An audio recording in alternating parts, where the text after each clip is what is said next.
Good evening, everybody. Welcome to Big Blue Avenue. I'm your host, Tom Scavetta. I'll be joined alongside my co-host, Sam Cardona Norberg, very shortly. She's just helping out her new sister-in-law move some stuff around in the house. So holiday season, you can see the corner of my screen. The Christmas tree was put up today. Very excited. Unfortunately, for those Giants fans watching, we might have a blue Christmas this season. Thankfully, we don't play on Christmas again. So, format of the show tonight, we're going to talk briefly about last week and talk about where the team is headed. We're going to talk about some quarterback prospects playing in the college football playoff. We'll also talk about the OnlyFans model news, as well as the plain banner that was flown over MetLife prior to Sunday's game. Friendly neighborhood reminder, if you're new to the channel or if you're tuning in and you're interested in checking us out a little more, you can subscribe to us on all of our social media platforms, Instagram, YouTube, and Big Blue Avenue. We appreciate all of your support.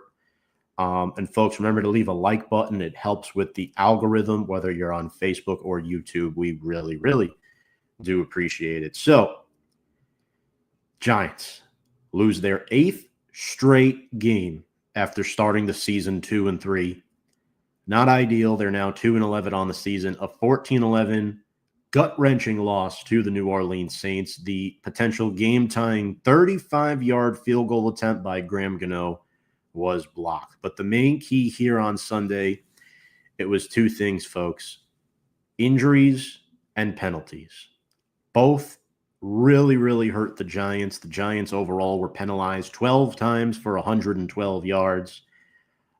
Trey Hawkins, who had the Giants' first pick since week 1 when Darius Muasau got it, he is now on season-ending IR. So definitely very concerning for the Giants heading into the final couple games of the season. And it sucks to lose linemen too. John Runyon and John Michael Schmitz were both lost in this game.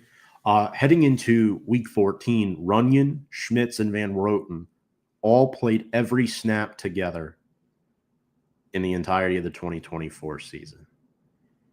And yeah, it really sucks. So bringing up my co-host now, Sam. Sam, welcome to the party, or should I say therapy session, weekly therapy session. What's going on? What did I miss? Just talking about losing our 8th straight and the injuries on Sunday. I know I didn't watch. I don't know if you did. I watched the bits that were on Red Zone. I could not sit down and watch that whole game just straight.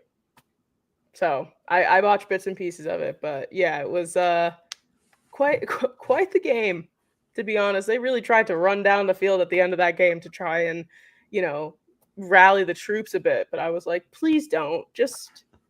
You're fine. Just chill out. And then Drew Lock's in a walking boot. So, perfect. Back to Tommy DeVito. Back to Tommy DeVito. But one thing I wanted to point out was the offensive line, the continuity. Schmitz and Runyon, who both played every snap of the season before last week, both left with injuries. Runyon is an injured reserve candidate, but he has not been declared out for this week yet.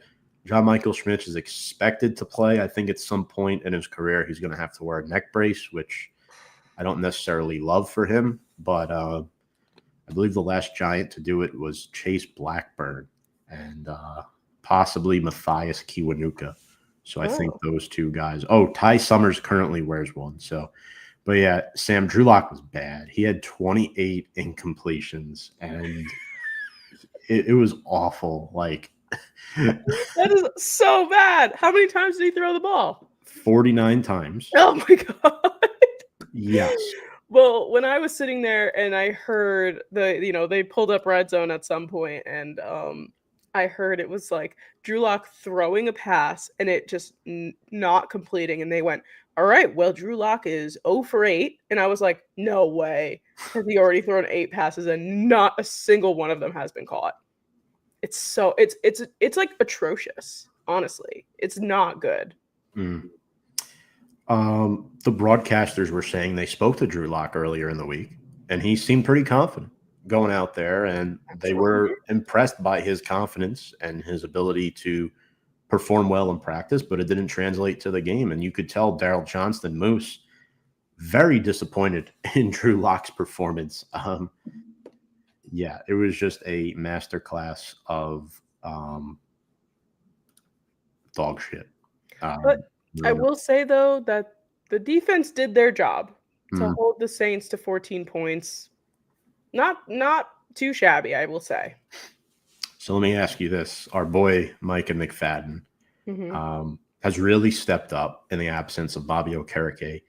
I'm ignoring the 11 tackles. I'm looking at the fact that he had 5 tackles for loss against the Saints offense that features Alvin Kamara. And if there is one bright spot from this game, the Giants, who have been atrocious on run defense all season, held the Saints to a grand whopping total of 2.8 yards per carry. Alvin Kamara only had 44 rushing yards on 17 carries. This was done without Dexter Lawrence and Bobby Okereke.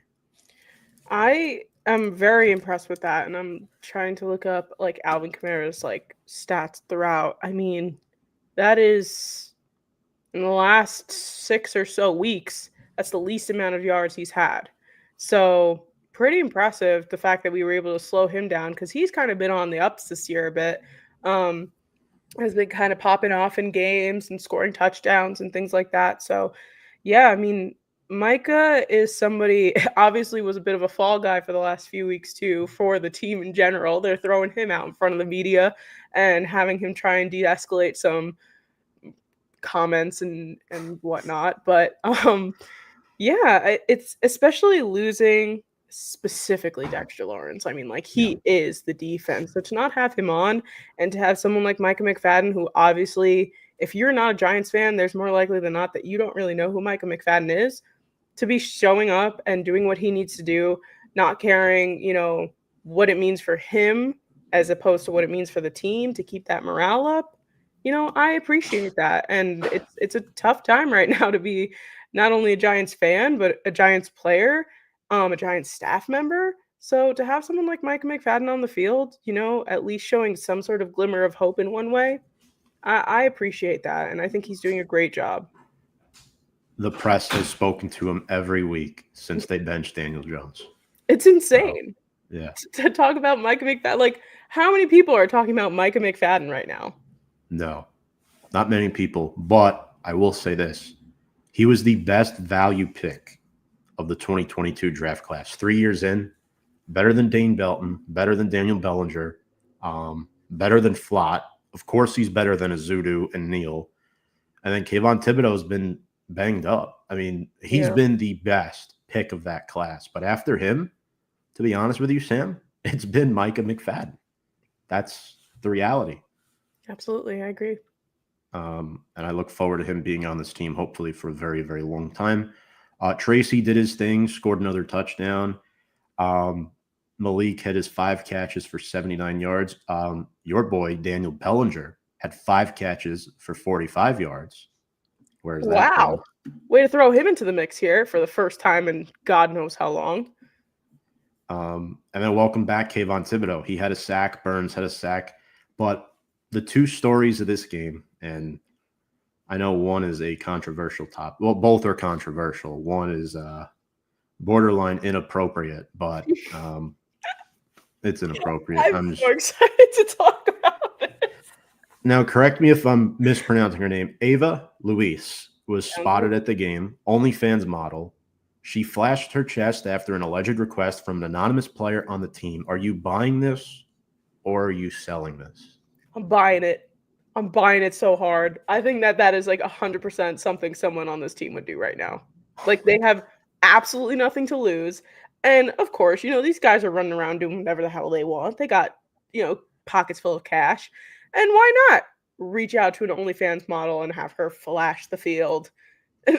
It like kind of worked. I mean, look at it's like the run defense and Ava Louise were out here doing the God's work for the New York Giants this week. But yeah, I definitely think that this is 100% something someone did. Yeah, rumor was Tommy DeVito. Not sure I believe that. I don't think it was Tommy DeVito. No. I could see it being Neighbors, but I don't think it was him.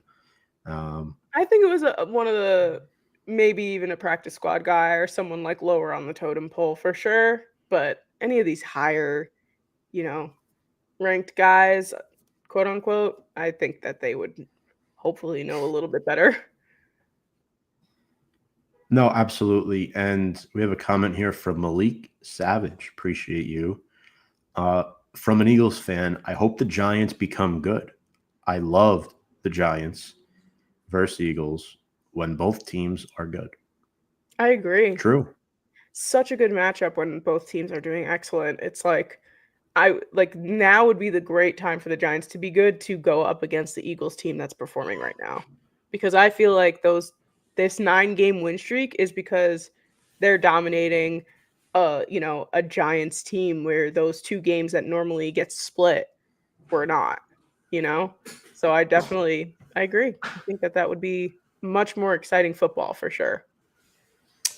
We have a comment from Noah Dog Dibler. Shout out to them dogs. Noah winning the SEC on your graduation day this past Saturday. So congratulations to you, my man. Wow, congrats, Noah. A graduate of North Georgia. It's fine, guys. You'll be able to win in a few weeks when Kirk Cousins decides to start giving away turnovers like Oprah giving away cars. Yeah, Kirk Cousins, man, he walked into Minnesota and that was rough for him. I felt bad, honestly. I am never a fan of fans that will boo a player just because they left their team. That for me is so disrespectful. But apparently they didn't. They embraced him in Minnesota on Sunday, at least from what I heard, majority of the fan base. When he walked out onto the field, really? There's video of them. At least when he walked in from the players were great. It was the fans that he walked out for the first drive for the Falcons, and really, US Bank Stadium was booing it like nobody's business. I will find the video and send it to you. Yeah, I'd have to watch it. Once the game starts, you're gonna boo him, I guess, from a competitive standpoint. But O'Connell and Jefferson and even Sam Darnold. Sam Darnold went up to him and was like, "The fans love you here, man. They really do." And O'Connell was telling him, "We really miss you, man. I really love the time I got to work with you. It would be nice if the Giants had that." But yeah, you're probably right. Like I said, I didn't watch the game, but I did watch that YouTube clip today posted by the Atlanta Falcons. Sam Darnold is boat racing. You're right. Noah, we're going to have you on the show next week when we face the Falcons. Oh, yeah. As long as you're up for it, old boy. Probably have a little CFP to sprinkle in there as well. Yeah, Sam, definitely send that to me after. I want to watch. I did text you a Twitter link to watch when you have a moment. But yeah, it was it just like, it's kind of like when Andrew Luck retired too and they were booing him. Like, I hate seeing things like that and seeing motorcycle. Was that a motorcycle? I thought I heard it. I don't think so. No. I think maybe it's just a car then. I thought I heard it. I'm always listening for it at all times. It might be a plane. It might be a plane. Oh, makes sense. But yeah, I'm just never a fan of. But I get the competitiveness. But at the same time, I think Kirk Cousins is such a nice person, like genuinely. Yeah. So it's like, why boo him?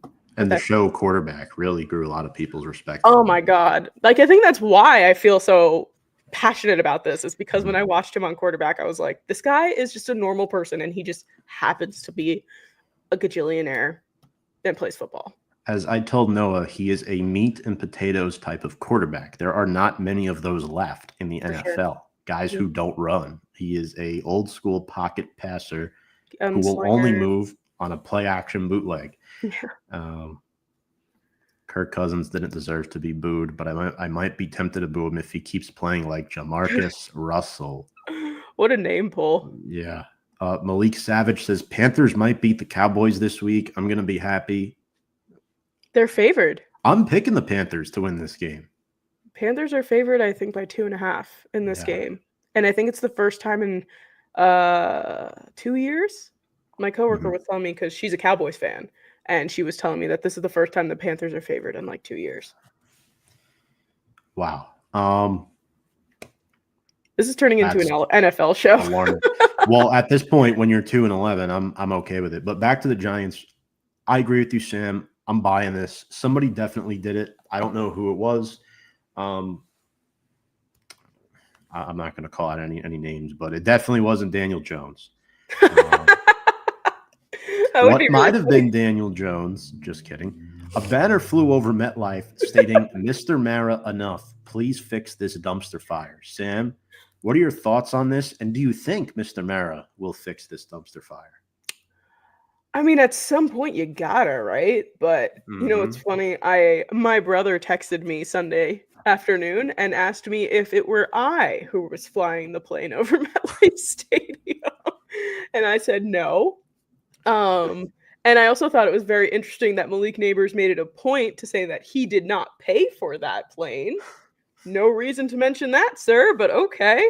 But yeah, Mr. Mara, sir, it's time to put your foot down, first of all, because obviously you knew what was right for the team at the time, and Shane was just like, nope, nope, nope, nope, nope. We're going to do this, that, and the other thing, and send Saquon Barkley to Philadelphia. And, you know, God bless John Mara's sleep schedule, because who knows what that's been like lately. Something's got to change, and it's not just the fact that Daniel Jones is no longer on the team. So John Mara needs to set his foot down and make something happen, because at this point, we're just going to repeat this all over again if there's no change this offseason. Sam, I have a homework assignment for you as well after the show, actually. Okay. So I don't, unless you saw this already.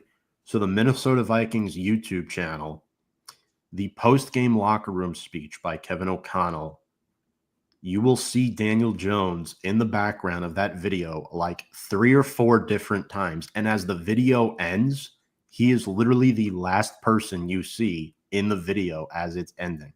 It is the most hilarious thing I've ever seen. I showed it to both my coworkers who were Giants fans, and we must have laughed for about 2 or 3 minutes straight. What was he doing? He was just in there. You know, he's on the practice squad, so I'm telling you, if Darnold gets hurt, he's their quarterback. If God forbid, they're not turning to Nick Mullins. There's no way. No. They're turning to Daniel Jones. If Darnold, God forbid, I hope he doesn't get hurt. But same, yeah, I'm rooting for the kid. I just have to say, too, since we're on the topic of offseason changes and Sam Darnold, I think that Sam Darnold is a very talented quarterback. I do not think that he should return anywhere near MetLife Stadium, because there's talks about going to the Giants or even going back to the Jets. For the sake of that boy's life, do not put him anywhere near MetLife Stadium. I think he needs to go somewhere, 1, that's going to pay him, and 2, that's going to not make him see ghosts. He wouldn't do well with the Giants. So I'm fully on board with you for that. But I don't think Minnesota's going to pay him, because they have J.J. McCarthy, and now their contingency plan is Daniel Jones. People are like, well, why do they get Jones? You have McCarthy, you have Darnold. Darnold's not under contract next season. So when the Giants release Daniel Jones, Minnesota's like, okay, now we have our bridge for next season. We don't have to worry about this. Until McCarthy is ready and 100%, Daniel Jones might be the starter in Minnesota. Yeah. Just saying. And it's like, there's no reason, like, yes, Sam Darnold's having such an incredible season that he is making the case to get paid right now, especially because they're going to make a bit of a playoff run here. Do I think they're going to go to the Super Bowl? Probably not. But that playoff run, we know firsthand, pays Daniel Jones that win over the Vikings, ironically enough. So Sam Darnold's going to get paid next year, and it's not going to be in Minnesota. It's not. I have a couple predictions on who it might be, but we'll save that for another day. Because I do want to get to Kevin's comment here. Hey, guys, let's go Giants. This is 100% correct, by the way, on Eli Manning. Yeah. Noah, I wish you were around in my life back in 2018. Sam, you as well, but Kyle Russo and I used to go at it over Eli Manning. I remember, yeah. We used to slit each other's throats on this subject. It was bad. Like, it was almost to the point where it never got personal, though. I'll say that. Kyle and I went at it, but it never got personal. He was all in on Odell. I was all in on Eli. And the way, yes, his skills were declining in a sense, but he was still a starting caliber quarterback in the NFL. They did him dirty his last 2 to 3 years. I got into a car accident the day that they benched Eli for Geno Smith, so I missed the game that Geno started back in 2017. I was actually I didn't need to go to the hospital, but I was in a hospital bed just sitting there straight up, like just on my phone, like watching the scores. Yeah. And yeah. Well, I saw a tweet from Bobby Skinner from Talking Giants that he tweeted Giants quarterbacks who have started since Eli Manning was benched in 2019. Daniel Jones, Eli Manning, Colt McCoy, Mike Glennon, Jake Fromm, Davis Webb, Tyrod Taylor, Tommy DeVito, and Drew Lock. 9. And Geno Smith. So 10 technically if you're counting Geno. It'll be 11 next season, possibly more. Noah, your comment's 100% on point. Just know that I promise you, Sam and I are not two of those fans. No, we love Eli. So I heard from Albert Breer, and I texted this to you today, and it's been reported too by 2 very reliable beat reporters, Patty Traina, who a lot of people love, and then Arch Stapleton, who he's good. He's been around for a while. A lot of people accuse him of throwing softball questions instead of hardball questions, whatever. Someone's got to do it. They both think Daboll and Shane should be safe. Ooh. Really? Now, I'm not asking you what you want. I'm starting to try to think what John Mara is thinking. I still think there's no way John Mara could see this happening in the 100th season of the franchise and in what's supposed to be year 3 of the rebuild and say, yeah, we're going to run this back with both of them. I genuinely, what is he thinking? And this is not me saying this out of this is what I want. If John Mara does not get rid of Joe Shane, I think he's certifiably insane.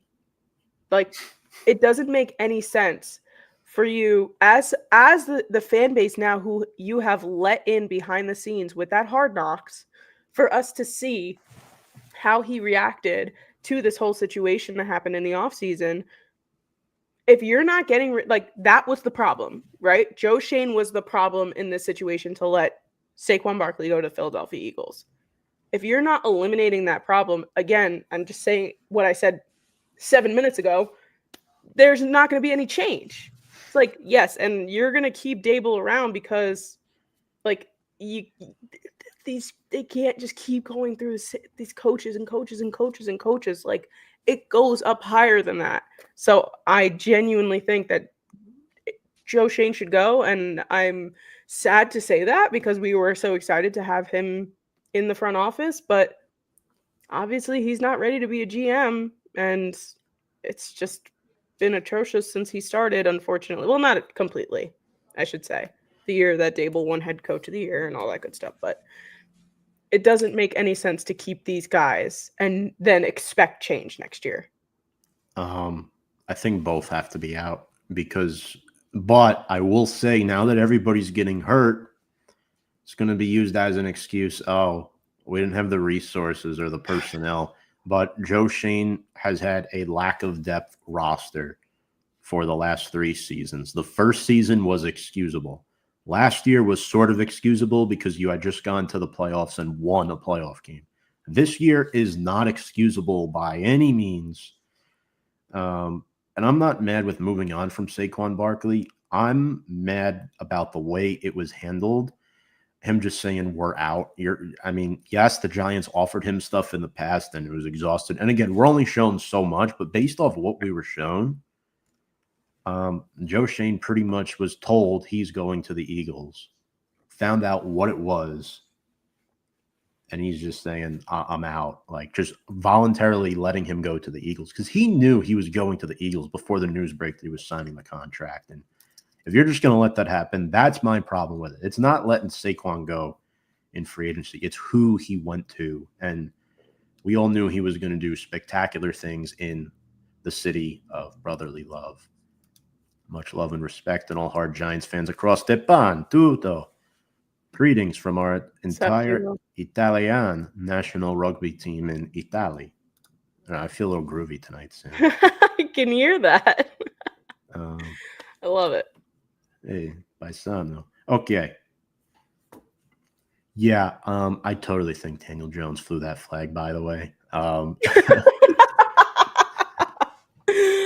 man, that's hilarious. Everything's his fault. Traffic at MetLife, Jones's fault. Why not?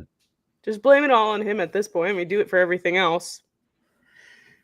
So before we get into the Baltimore preview, I want to quickly spend a couple minutes on this topic. We won't spend too long, Sam, but one or two quarterbacks playing in the CFP that are draft eligible that you think might catch your eyes a little bit. Maybe not somebody you in particular want on the Giants, but guys you think, hey, maybe Giants fans might want to watch this guy, maybe one or two players that you think from this list that obviously Shadur, his team didn't make it. Cam Ward didn't make it. Milroe didn't make it. Nussmeier did not make it. So can't believe Alabama got booted out of there. Crazy. Mm-hmm. But yeah, these guys from the list that I'm looking at in our script right now, that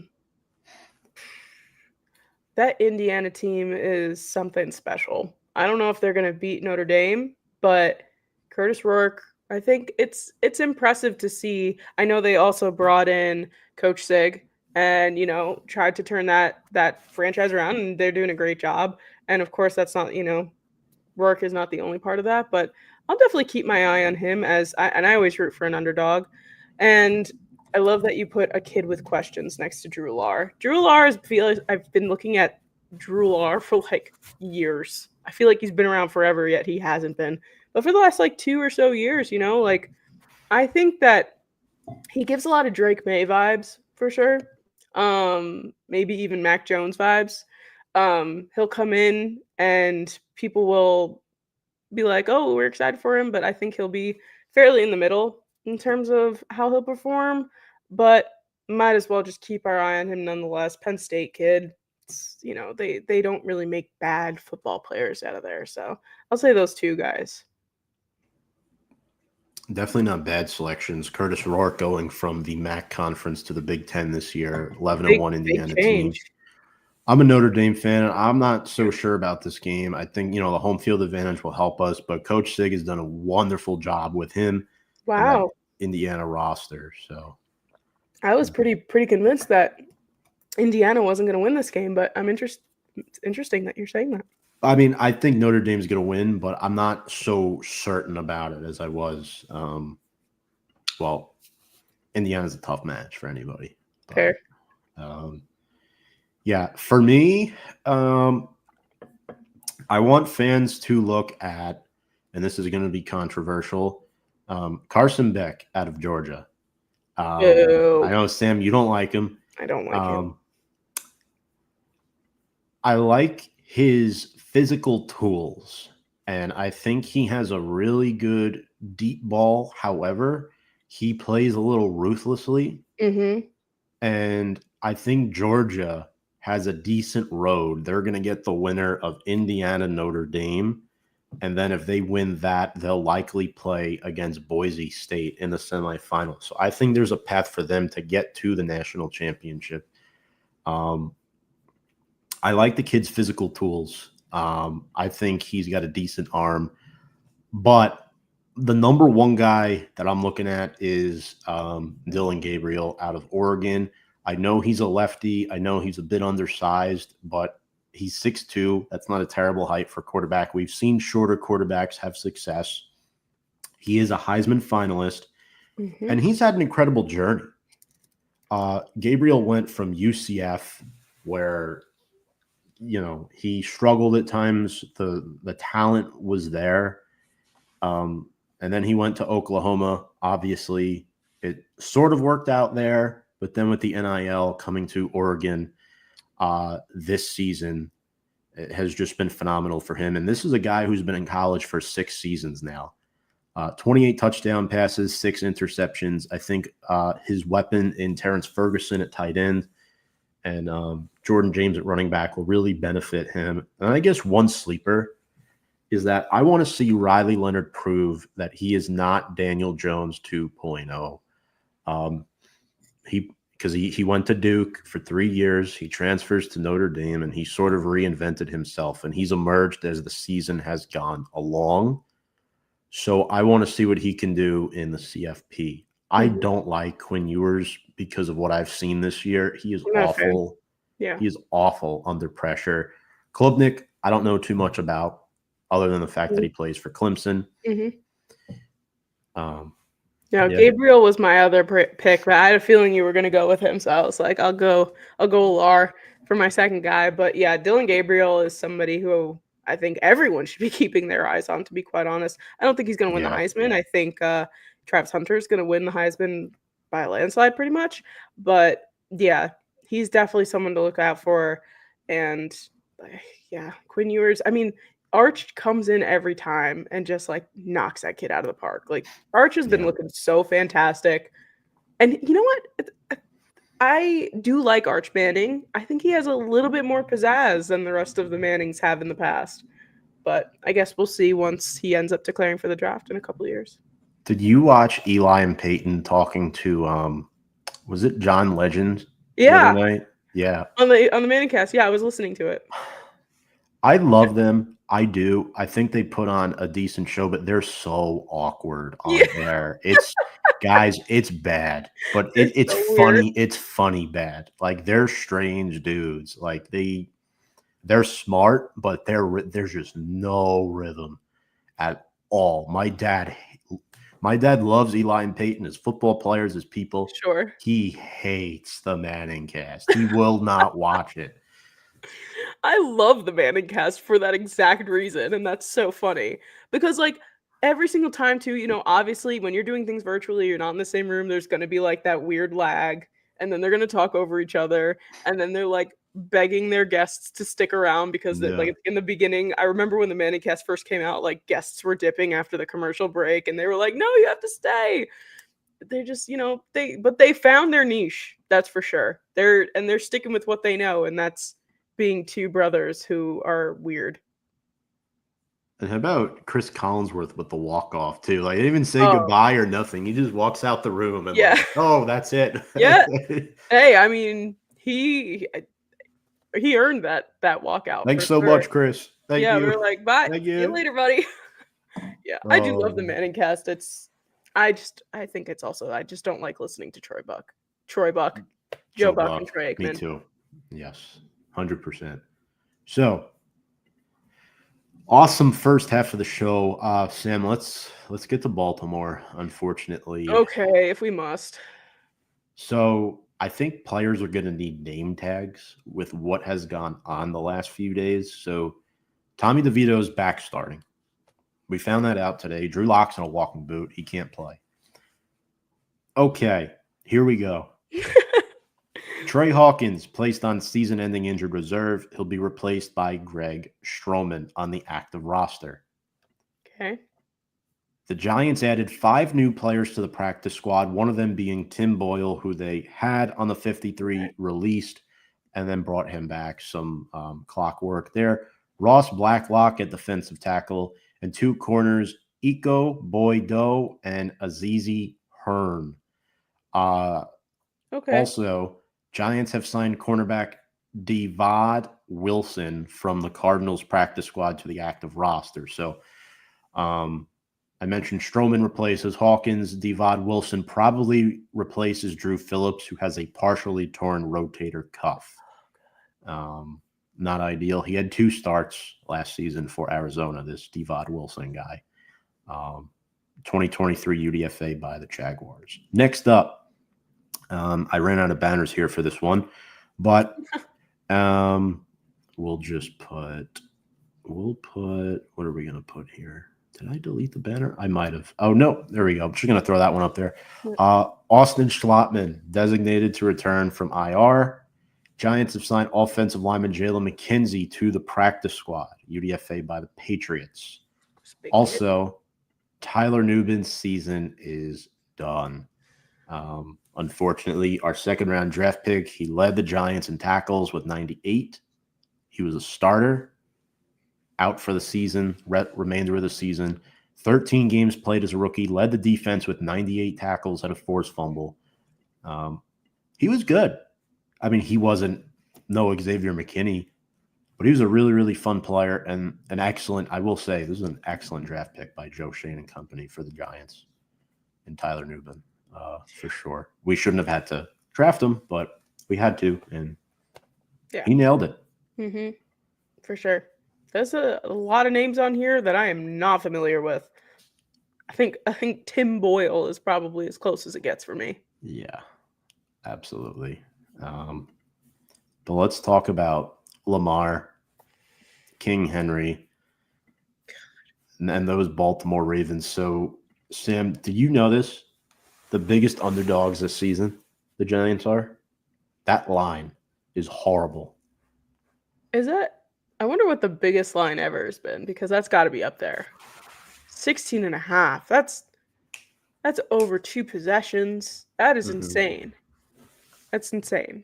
But I feel like, I know we got some moving parts here, and we got some guys coming in off the practice squad and guys we're not so familiar with, but we did hold. I mean, I know Derrick Henry, I would argue, is a better running back than Alvin Kamara, but we have the opportunity to shut that down, at least to an extent, right? So it's more of the passing abilities of Lamar Jackson that I'm a little bit nervous about, because I know he can.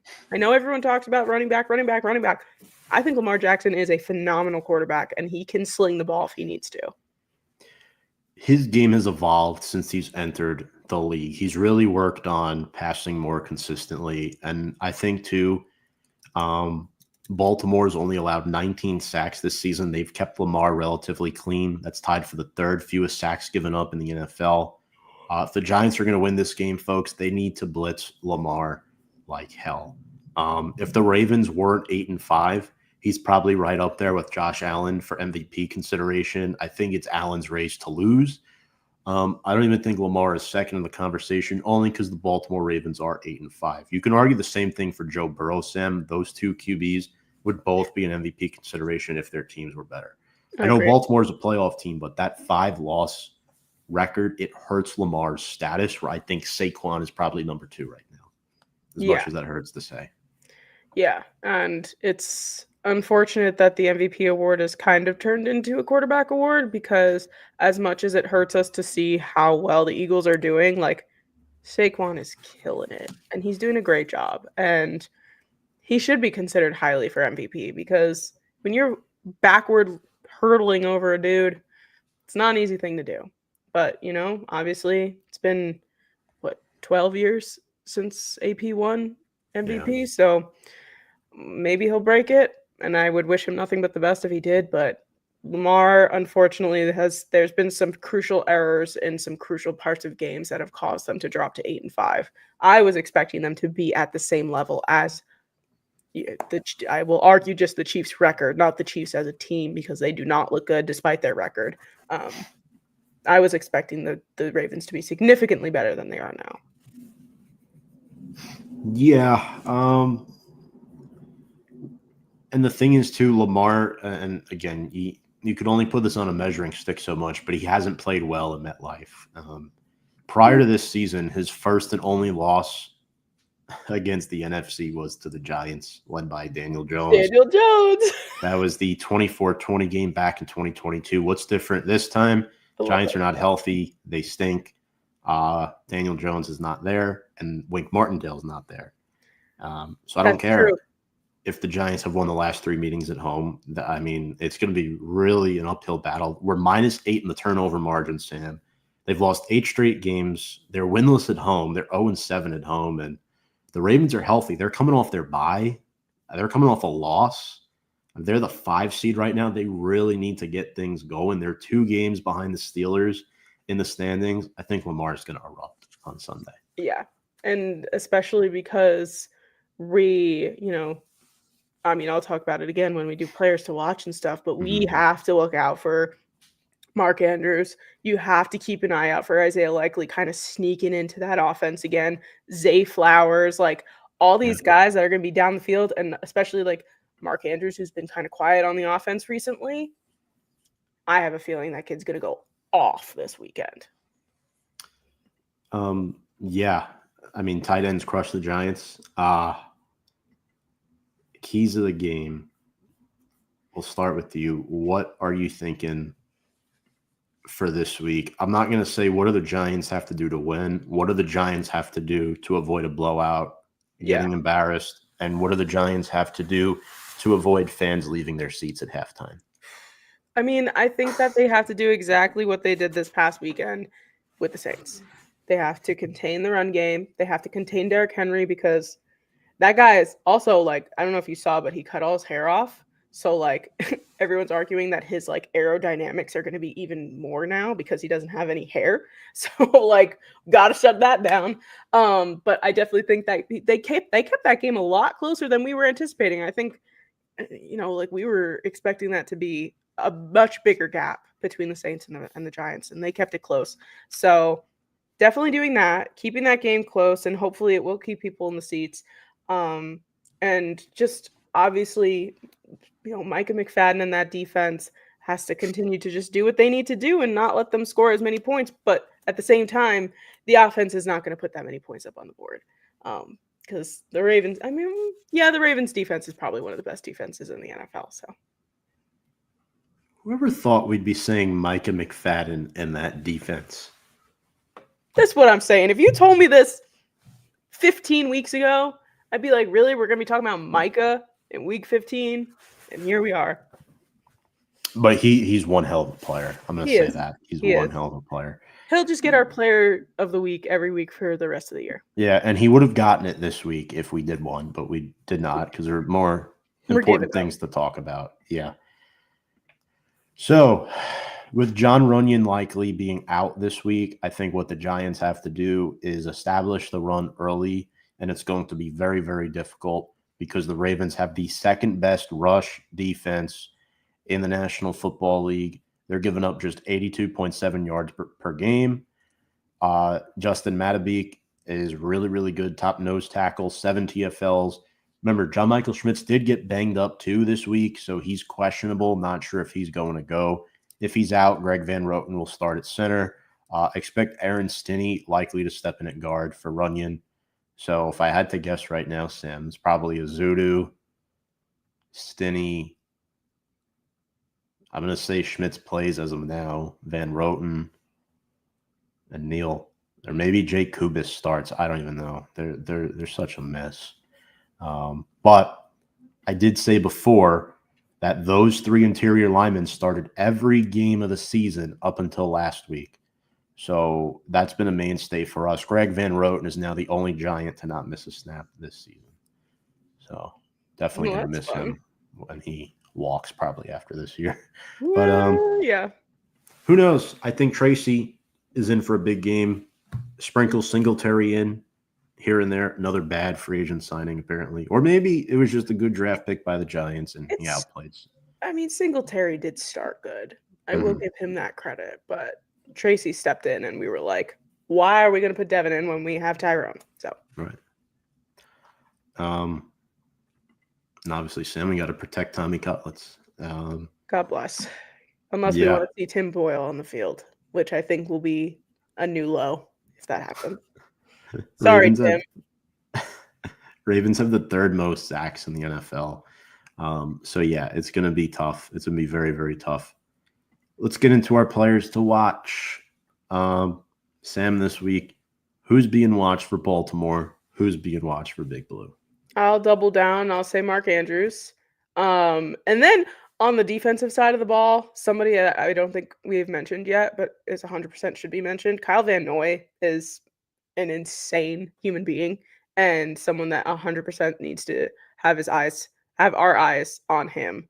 So I'll say those 2 guys. I mean, Mark Andrews, like I said, apart from the fact that the Giants don't do well against tight ends, he's kind of in the midst to, he's due. And Mark's kind of been silent. He was silent for many, many weeks in the beginning, and then he kind of picked up again. But this is the type of game where give the ball to Mark Andrews, and every fantasy owner will be pretty happy entering that first week of the playoffs. But yeah, I definitely think those 2 guys for Baltimore are someone to keep our eye on. Awesome stuff. Yeah, look, for Baltimore, Derrick Henry, for me, is the obvious one. 1,400 yards, 13 scores, averaging over 100 yards per game. Bet on that, folks, especially against the Giants' run defense. I do not expect a repeat performance of what they did to Kamara last week. Lamar's an obvious one, but yeah, of course. Zay Flowers is the guy. He is the number 2 option behind Andrews, in my opinion, for Lamar. 4 touchdowns, closing in on 1,000 yards. 60 catches, but the most eye-popping stat is he has 403 yards after the catch. He's very difficult to bring down. Deontay Banks has missed some tackles this season. It's been rough. Baltimore's got a lot of weapons, too. When you look at the touchdowns, I mean, Andrews is 7. That leads the team. Flowers is 4. Bateman is 5. Likely has 4. I know most of the likelies came in the beginning stage of the season, but still, they're really, really good. And they're not even going to have Deontay Johnson because he's suspended. So that's 4 weapons right there, not including Derrick Henry that Lamar has at his disposal. Insane. Yeah. Definitely don't think that we're going to be repeating the one NFC team that can beat Lamar Jackson. No. But I will say Lamar's one weakness this season has been fumbles. He's fumbled the ball 7 times. Oh, wow. But Baltimore's only lost 3 of those fumbles. That's why they lost to teams like the Browns and the Raiders early on in the season. Also, Lamar's Browns ball security. Divisional game as well, and the Browns beat the Steelers, so. Yeah. Yeah. And that's why Stefanski's going to be safe for another year. I mean he's 2-time coach of the year, really bad season, awful quarterback, awful injuries across the board, and they're still staying competitive in games. That's the difference between Stefanski's team and Daboll's team, right? So, yep. At the end of the day, that's what it is. Did we go the Giants? We didn't talk about the Giants yet. Nope. Do we have to? I guess so. Actually, yeah. Yeah. I just realized I forgot my Ravens guy. I was going to go with Odafe Oweh because he has 8 sacks along with Van Noy. So going up against those Van Noy 2 in there, tackles. so. Yeah. So let's get to the Giants, though. Well, you got, we'll throw our guy Micah in here because he's obviously someone that we've been talking about a lot and for very obvious reasons. And for offensive side of the ball, I'll say Tyrone Tracy because Malik is trying, and the thing is that Malik can't do Malik things if he's not given the ball, and it's very obvious that he's not targeted nearly as much as he should be. Despite complaining about it, I thought that was going to change a lot of things, but apparently it didn't. But yeah, Tyrone Tracy is somebody who is just another light, like Micah is, just not in it for anything other than just being on the team and being, on the quieter side of things and just doing his job and getting out there, performing well, giving us a little bit of some positive energy while continuing to lose games. Exactly. And that's why I'm going with under the radar players too. Yeah. I'm not picking Malik Neighbors, although he's been pretty good the last 6 weeks. He's closing in on 1,000 yards his rookie year, That's possibly true. 100 catches as well. He's got 80 right now and 819 receiving, so he's on track. Which is impressive despite the type of season that we've been having. And look, Baltimore's pass defense is not very good. It's gotten better, but it's not great. That's their one weakness defensively. I'm going to go out on a limb and say Daniel Bellinger scores a touchdown this week. He scored a touchdown against Baltimore back in 2022. Part of that fourth quarter comeback led Is that did I put that clip in the intro? You might have. I think that Bellinger touchdown that's in our intro video is that game. Yeah, so I'm going to go with him because he had 7 targets last week from Drew Lock and 5 receptions. And he's not bad receiving. I don't know why they haven't used him much in the receiving game the last 3 seasons. And then defensively, it's Kayvon Thibodeau. We all know what Brian Burns can do. He's got 7 sacks. But Kayvon, when he's been healthy, he's been decent outside of week 1. 3 sacks, 6 TFLs in 8 games played this year. He gets the matchup of rookie right tackle Ryan Rosengarten. That is a mismatch for Baltimore, so expect the Giants to exploit that. Rosengarten has not been bad.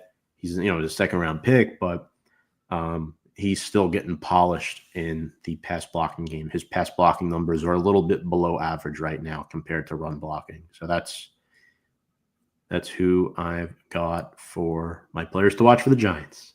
There you go. And then we get to our laundry list. Oh yeah. Sam, you want to do the honor? This is Shall awful. This is like a third of the roster. All right. Drew Lock, heel, did not participate. Evan Neal, ankle, did not participate. John Runyon, ankle, did not participate. Bobby Okereke, back, did not participate. Rakeem Nunez-Roches, neck, shoulder, did not participate. Drew Phillips, shoulder, did not participate. Malik Neighbors was limited. Deontay Banks was limited. Dane Belton, Jermaine Illuminor, Josh Azudu, Cordell Flott, Bryce Ford Wheaton, Art Green, Chris Hubbard, Jordan Riley, and John Michael Schmitz. All limited with various injuries. I don't think I have it in me to read them all. I did that in under 40 seconds, I think. You did. That was very impressive. Thank you. I tried my best. That was very impressive. and Baltimore is fully healthy. Yeah. They had one guy with a hamstring who didn't practice. Who's a safety. Yeah. Who I don't actually safety. I don't I was gonna say I don't even really recognize his name. Yeah. Even the players who aren't 100% for them practice in full. 17 people on our injury report. So what's 53 divided by 3? Because that might be around 17. 53. 17. Yeah. 17 point blah, blah, blah, blah, blah. So it's a third of the 53-man roster, Sam. That is on the injured list. So cool. Yeah. I love that. On our way to 2-12. Love it. I just gave away the next segment, prediction time. I think it's not who's going to win the game. It's the score. Yeah, agreed. What are you thinking for this score? Because for some reason, I feel like the Giants might score a couple touchdowns this week. I respect that. And I do think that the line is too big. So I do not think if you're picking the Ravens to cover, I don't think that is going to happen. But I do think that we are going to be fairly embarrassed.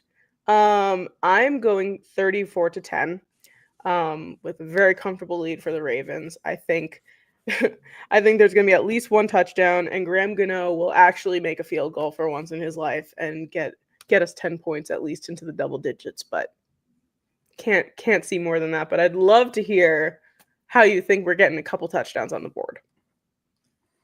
Yeah, so I think I think the Giants score one in the first half. I think Tommy DeVito finds Daniel Bellinger in the end zone for a nice touchdown pass. Again, they got guys like Roquan Smith at linebacker who are really, really good. But I think Bellinger sneaks one through on a red zone play. I think Baltimore is up 31-7 late. And I think we get a garbage time touchdown to either Malik Neighbors or Darius Slayton, maybe Tyrone Tracy, who knows. 31-14. Baltimore wins, barely covers, and Baltimore they cannot clinch a playoff spot even if they do win this week, but they'll be closer to it if they do, and they'll need a little help from Philadelphia to beat Pittsburgh to get within a game of the AFC North. And I'm not sure if that'll happen because not to go off topic, but Russell Wilson has never lost a game in Philly, and the Steelers have not beaten the Eagles in Philly since like 1960 something. Yeah. I do love a good Steagles game. It is some real hatred over there. It's pretty crazy. There is. That's right. They had to combine teams during, what was it, World War II or something? They had to combine. Steagles. The Steagles. Which honestly, I've seen, I think Jordan has a Steagles shirt, and the logo's pretty cool. I won't lie. That. It's really cool. I love it. Next week, I guess we're going to have Noah on, talk about the Falcons, and watch us win that game.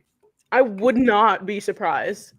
Would not be surprised. We're gonna win one more game this season. I can't imagine we lose out. It'll be Atlanta or Indy, in my opinion. We have a chance both weeks, to be honest with you. I'm not saying we win, but we have a chance against both those teams. The Colts with Richardson, you never know what you're going to get from him. And then Kirko, unfortunately, I think that Achilles injury is really hurting him. So it'll be interesting to see. Yeah. Sam, any final thoughts? Absolutely none. Perfect. I can't think about it anymore. Yeah. Folks, if you like what you watch, make sure to subscribe to our YouTube channel below. Give us a like, give us a thumbs up, leave a comment what you think of this show. Do you think we do a good job talking about a trash 2-11 team? We really try our best to keep you as engaged. I'll make sure to check out our segment as well earlier in the show about the quarterbacks and a couple fun stories. And yeah, it'll be fun. We will see you all next week. On behalf of Sam Cardona Norberg, I'm Tom Scavetta, wishing you all a good night. Happy holidays, and let's go Big Blue.